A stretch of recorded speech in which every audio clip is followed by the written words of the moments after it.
also made a guest appearance, playing with Oasis on Champagne's Supernova and I Am the Walrus. I think Nebworth was the pinnacle of it all. It really was. It was what everything had been leading up to. Oasis were now at the top. They were the toppermost of the poppermost, as the Beatles used to say to each other. Where are we going, Johnny? We're going to the toppermost of the poppermost. All the way up until Nebworth, right, their attitude was fuck it, right? There really was. You know, if they felt like doing a bottle of Jack Daniels before they went on stage, then they would. But as the gigs got bigger, the pressure on the boys to treat rock and roll as a job increased, as they found out on the 1997 tour of the States. That tour was a 9 to 5. It really was. There was 54 people on the road. There was, 7 articulated lorries.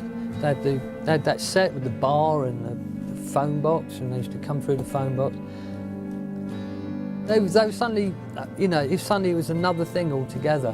And on that tour, I really noticed how much they kept talking about the early days. Oh God, do you remember that time we were in the van? I'm telling you, man, they'd rather have been in the van, scooting around England with nothing in their pocket except a big bag of spliff and Coke and Jack Daniels and an attitude, than swanning around in luxury hotels, suites, and all the rest of it. It was a money-making juggernaut that they were part of, and they weren't in control anymore. Oasis had completed worldwide tours over the years, but they had a reputation of never quite going to plan.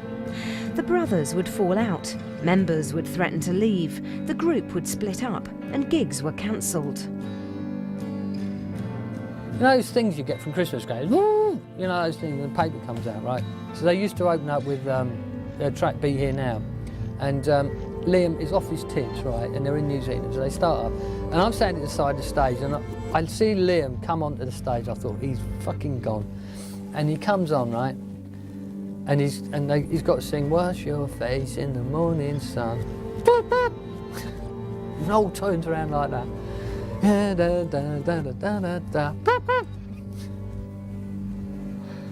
And after the second number, Noel just throws it down, like fucking walks off stage. And they do this thing, like footballers, when they go onto each other, they put their foreheads against each other like that. They're like, fucking down there, trying to pull them apart. And so that was it. I remember going to the dressing room with Liam and going, well, that was a good one, wasn't it, Paolo? Nice way to end the band. That was it was all finished. Once again, the music kept them together, and to the relief of their fans, they continued touring.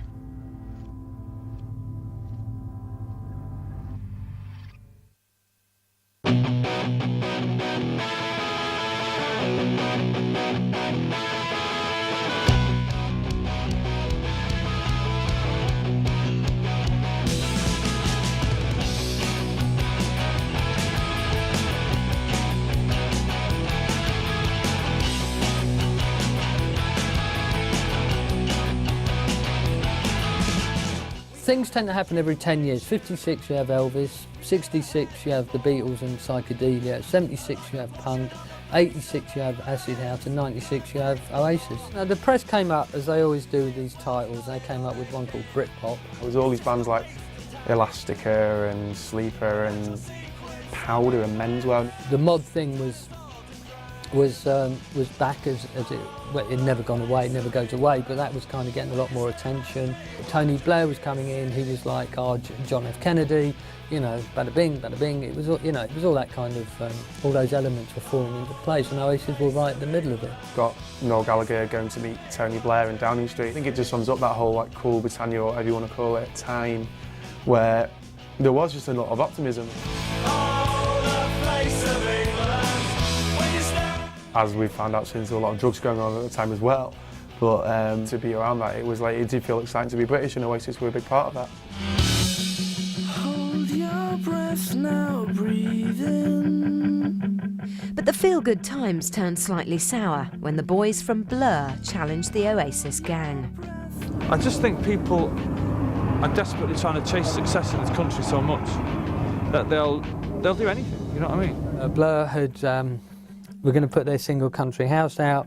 Damon realised that Oasis had a single coming out 2 weeks later, and so got his single to come out the same week. I don't think he had any idea that it would blow up into the hype that it did.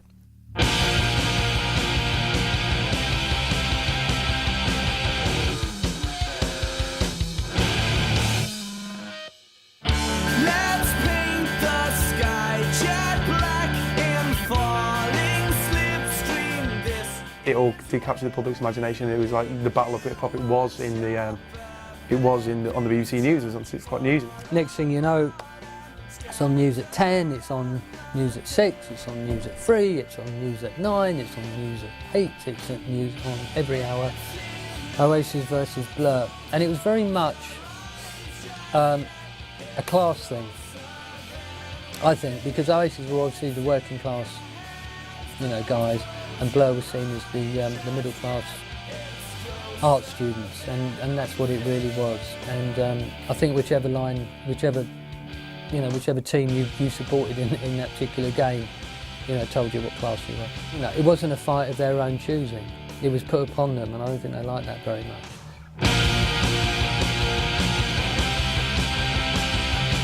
Blur's Country House had won the battle, reaching #1 with 274,000 single sales, compared to Oasis's 216,000, figures that were almost unheard of at that time. Whenever anybody talks about the Oasis story, they'll talk about the Blur thing and the Oasis thing, which wasn't really about two bands, it was probably more about two record companies.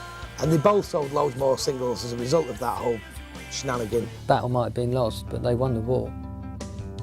But this wasn't the first time Oasis had made the headlines.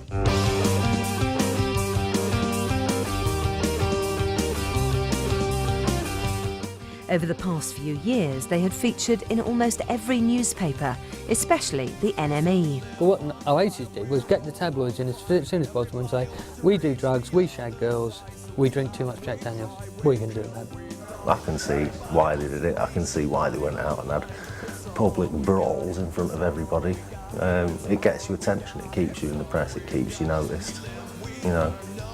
Playing the game, isn't it? They were very good at knowing what to do, what triggers to pull. Oasis, they had a very good. It wasn't like it was all new. Oh, what do we do? Oh, the enemy are coming. It's like, right, the enemy are coming. What should we do? I know you two have a fight, because I love it. It's the two brothers warring, and so. Halfway through the interview, Noel's like going, well, music's the most important thing, and Liam's going, no, it's not, it's attitude. So they quarrel about this, and bang, everybody wants to interview Oasis, because it's just great copy.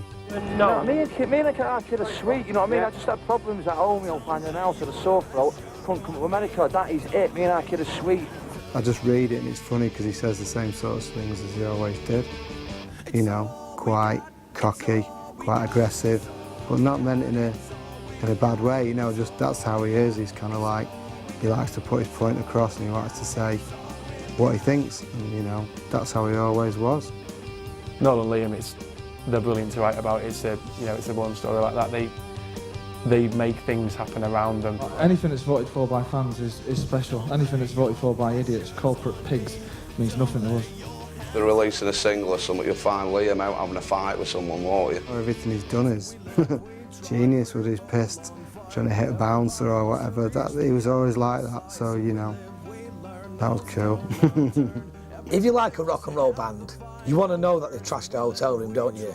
You don't want to know that they go home and have yoghurt. You want to think that they live in this life. You want them to be debauched and deranged and dangerous.